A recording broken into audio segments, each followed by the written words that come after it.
So, in today's lecture of chemistry, without wasting any sort of time, we are going to start the Bohr's atomic theory. Last time हमने पढ़ा था Rutherford's का atomic model और उसके effects. So, इंशाल्लाह हम पढ़ेंगे Bohr's की atomic theory. Okay.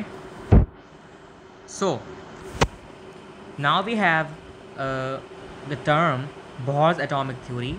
Keeping in view the defects in Rutherford's atomic model, Neil Bohr presented another model of atom in 1913. अच्छा, बोहर जो था रदरफोर्ड का स्टूडेंट था. कौन था? Bohr was the student of Rutherford. तो ये बात याद रखना, MCQ की नहीं और ये नॉलेज की नहीं भी है बात, ठीक है. तो स्टूडेंट ने अपने टीचर की कुछ मिस्टेक्स को एवेल्यूएट किया, ठीक है. So Bohr presented another model of atom in 1913.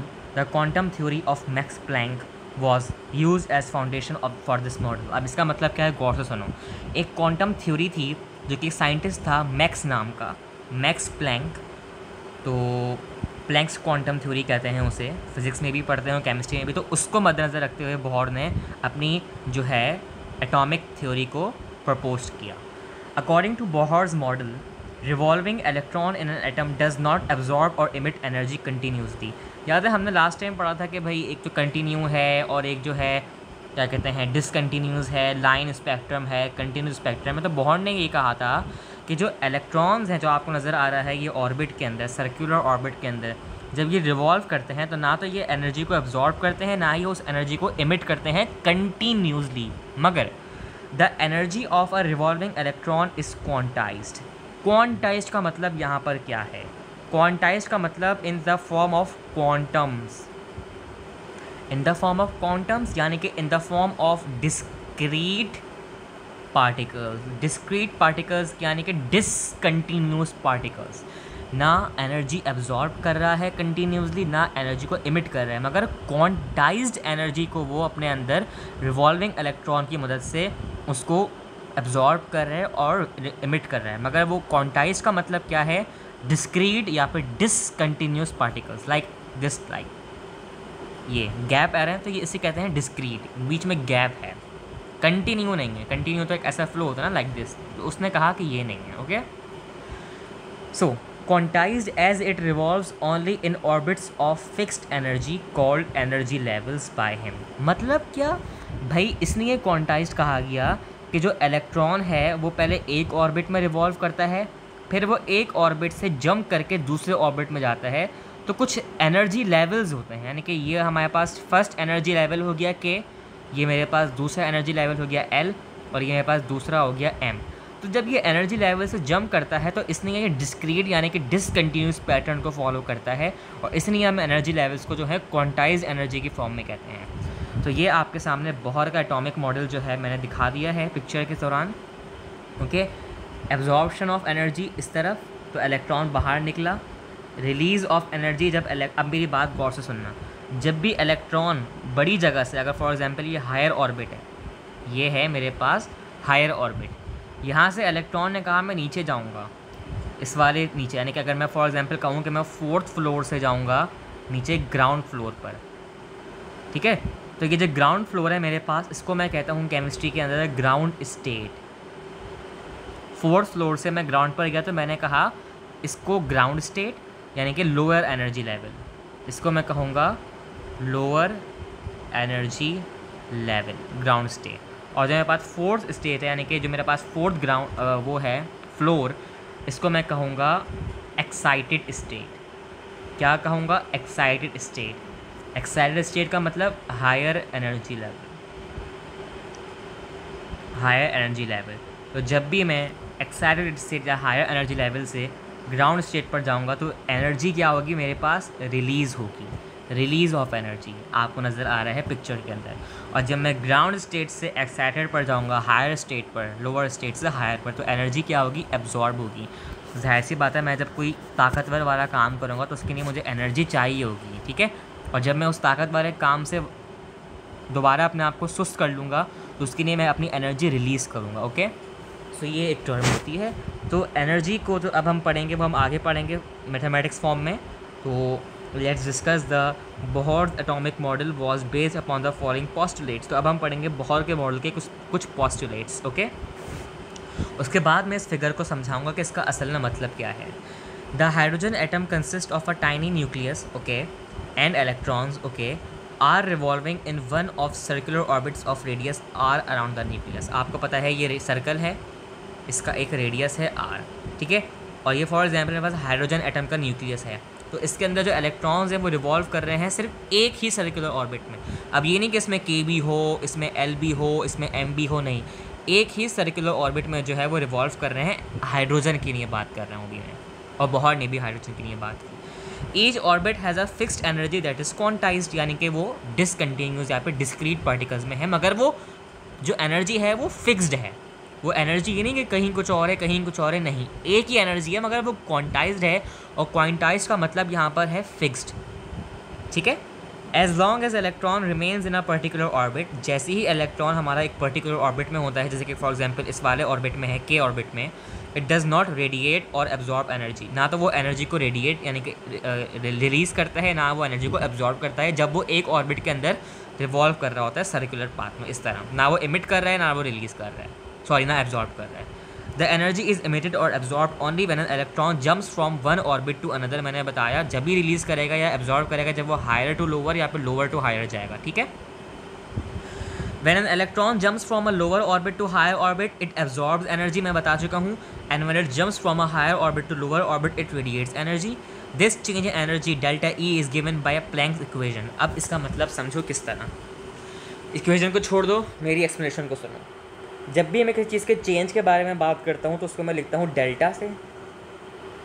Delta energy का चेंज का क्या होगा, E2, यानी कि ये जो मेरे पास है ये हायर एनर्जी लेवल है, E2 माइनस E1 यानी कि ground state lower energy level, ये दोनों जो यानी कि हैं, ये दोनों हैं change in energy, delta energy. तो ये दोनों किसके इक्वल्स हैं, HV के। ये अब HV क्या है, अब सुनो, E2 minus E1 is equal to HV, या फिर delta E is equal to HV is called Planck's equation, क्योंकि उसने मैक्स प्लैंक की थ्योरी को सामने रखते हुए अपनी थ्योरी प्रपोज की थी बोहर ने, तो इसलिए हम उसको इससे रिलेट कर रहे हैं प्लैंक्स की इक्वेशन से। Where H is a Planck's constant and it is equal to 6.63 into exponent minus 34 joules and V is the frequency of light. अब मेरे ख्याल से आपको ये बात समझ नहीं आई, ठीक है। अब सुनो, delta E change in energy according to the Planck's theory is equal to E2 minus E1 higher energy excited energy level minus ground state या lower energy level minus is equal to H। अब मैं V नहीं लिखूँगा, अब बच्चे बहुत से confuse जाते हैं कि V तो वेलोसिटी भी हो सकती है, तो इसलिए हम यूज़ करते हैं F फॉर फ्रीक्वेंसी। तो अब इसकी जो असल फॉर्म है, it is delta E is equal to HF, यानी कि change in energy is equal to the Planck's constant, H है प्लैंक्स कांस्टेंट, और इसकी वैल्यू होती है 6.63 इंटू एक्सपोनेंट माइनस 34 जूल्स। तो फ्रीक्वेंसी अगर आपको दी हुई हो, एनर्जी आपको दी हुई हो, सॉरी, आपको या तो फ्रीक्वेंसी दी हुई होगी या एनर्जी दी हुई होगी, तो आपको कोई एक चीज़ फाइंड करनी होगी।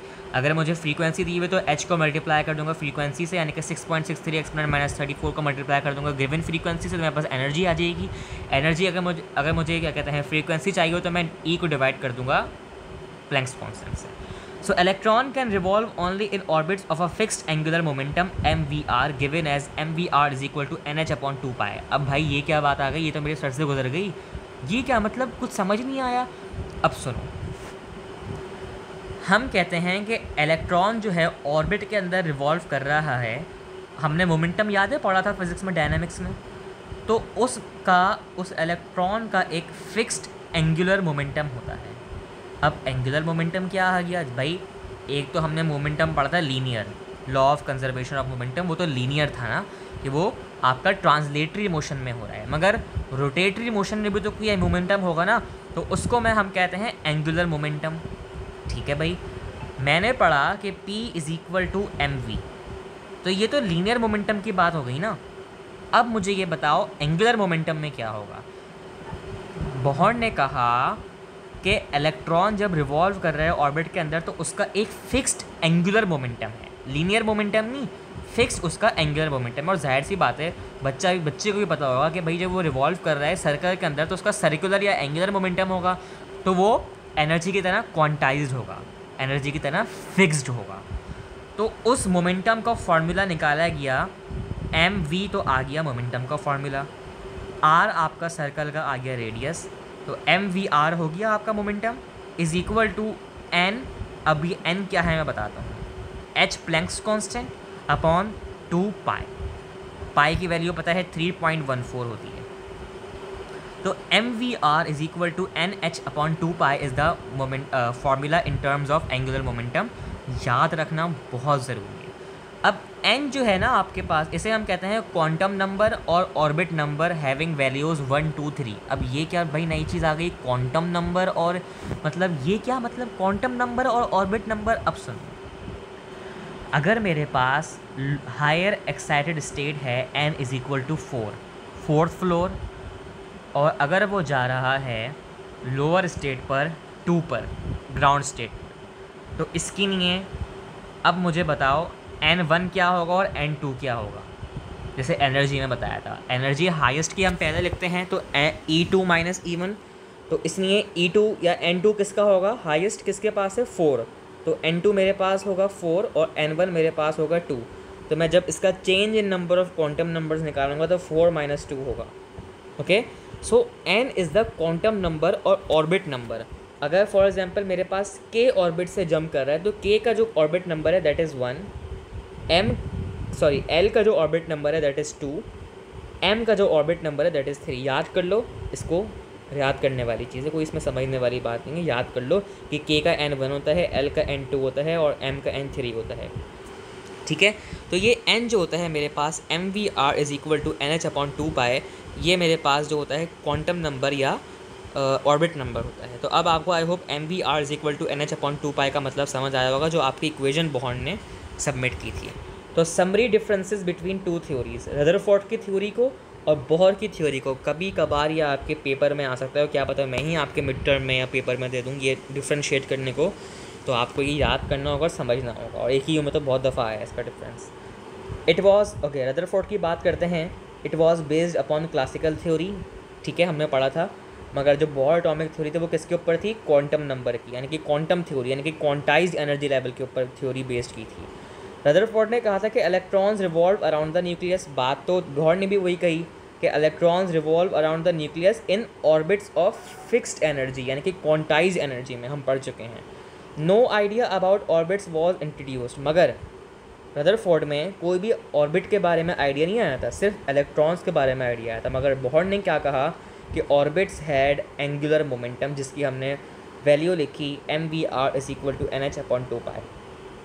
Atoms should produce continuous spectrum, एक कंटिन्यूस स्पेक्ट्रम होना चाहिए, नो डिस्क्रीट लाइंस, कोई नहीं, ये रदरफोर्ड ने कहा था। बोहर ने कहा atoms should produce line spectrum, यानी कि एटम्स को लाइंस की फॉर्म में, डिस्क्रीट फॉर्म में आपको स्पेक्ट्रम शो करवाना होगा।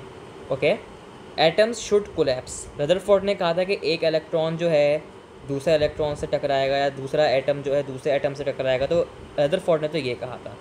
मगर बोहर ने कहा था कि अच्छा अब एक बात सुनो, यहाँ पे जो कोलैप्स है ना, कोलैप्स इसका मतलब ख़त्म हो जाना, कोलैप्स मीन्स डिस्ट्रॉय, और वैसे भी इंग्लिश में कोलैप्स का मतलब होता है डिस्ट्रॉय। तो रदरफोर्ड ने कहा था कि एटम जो है इस अनस्टेबल फॉर्म की वजह से जो है, कंटिन्यूस स्पेक्ट्रम की वजह से जो है डिस्ट्रॉय हो जाएगा।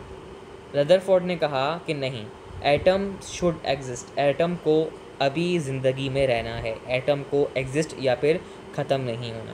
So these were the postulates of Bohr's theory and Rutherford's atomic model that we have already discussed now. So I hope you got all the points, और आपको एंगुलर मोमेंटम का फार्मूला, प्लैंक्स कांस्टेंट की value, change in energy levels की मतलब frequency, ये सब चीज़ें आपको समझ आएंगी। सो इंशाल्लाह नेक्स्ट क्लास में हम नेक्स्ट चीज़ पढ़ेंगे, बल्कि हम इंशाल्लाह नेक्स्ट क्लास में I think electronic configuration start कर देंगे।